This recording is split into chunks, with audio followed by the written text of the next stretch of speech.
दोस्तों, एक सवाल हम सब ने अपनी ज़िंदगी में कभी ना कभी तो ज़रूर सोचा होगा। सवाल यह है कि ब्रह्मांड का अंत कहाँ होगा, इस ब्रह्मांड की सीमा क्या है। अभी तक किसी को भी इसका कोई पुख्ता जवाब नहीं मिला है, लेकिन कई जवाबों में से एक जवाब ब्लैक होल का होता है। कई जानकार कहते हैं कि यह एक ऐसी जगह होती है जहाँ कोई भी चीज़ जाकर फिर वापस नहीं आती है। शायद यहीं पर ब्रह्मांड का अंतिम सिरा होने की संभावना है, लेकिन यह भी एक ऐसी संभावना का नाम है जो अपने आप में अंतहीन है।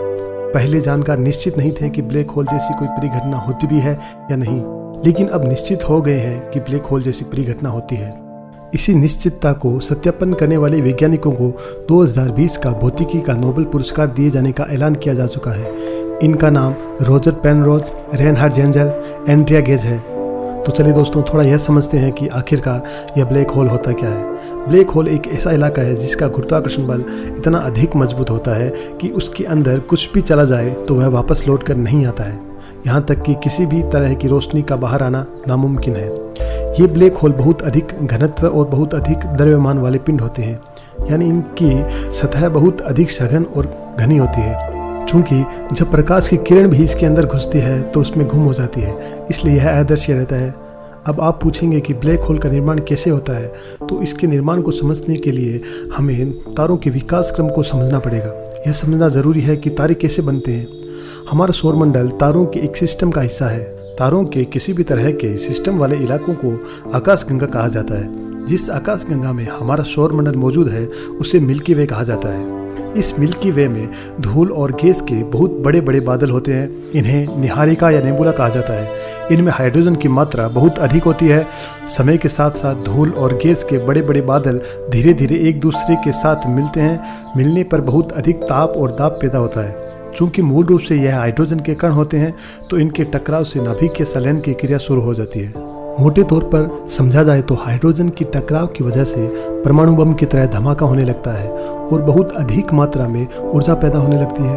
यह ऊर्जा जिन इलाकों से पैदा होती है उन्हें ही तारा कहा जाता है। समय के साथ धीरे धीरे ऊर्जा कम भी होती रहती है। जब तारे के अंदर की पूरी ऊर्जा खत्म हो जाती है तो उसमें एक ज़बरदस्त विस्फोट होता है। इससे सुपरनोवा कहा जाता है।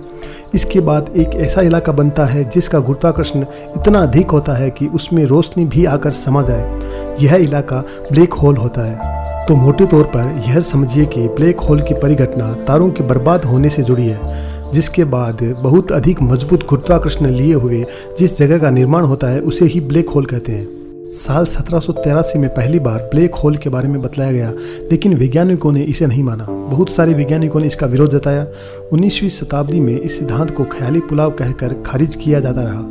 तब आया साल 1915 और इस साल महान वैज्ञानिक अल्बर्ट आइंस्टाइन ने जनरल थ्योरी ऑफ रिलेटिविटी का सिद्धांत दिया।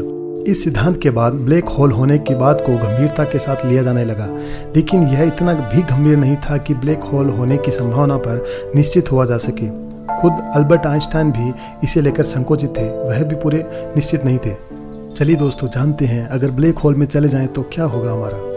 अल्बर्ट आइंस्टाइन की थ्योरी के अनुसार अगर ब्लैक होल में हम चले जाएं तो हमारा आकार छोटा होकर एक बिंदु में तब्दील हो सकता है और हमारे द्वारा ब्लैक होल में गुजारा गया 5 मिनट का वक्त पृथ्वी पर साल भर का वक्त हो सकता है। आइंस्टाइन की इस थ्योरी और ब्लैक होल के विषय पर हॉलीवुड में इंटरस्टेलर नाम की एक बड़ी ही शानदार फिल्म बनी है। आइंस्टाइन के इस उम्दा सिद्धांत में अगर गोते लगाने का मन हो तो यह फिल्म देखी जा सकती है। दोस्तों, हमारी यह वीडियो आपको कैसी लगी कमेंट बॉक्स में लिखकर ज़रूर बताना। ऐसे ही और नए फैक्ट जानने के लिए हमारे चैनल इंटरेस्टिंग स्टडी को सब्सक्राइब करना ना भूलें।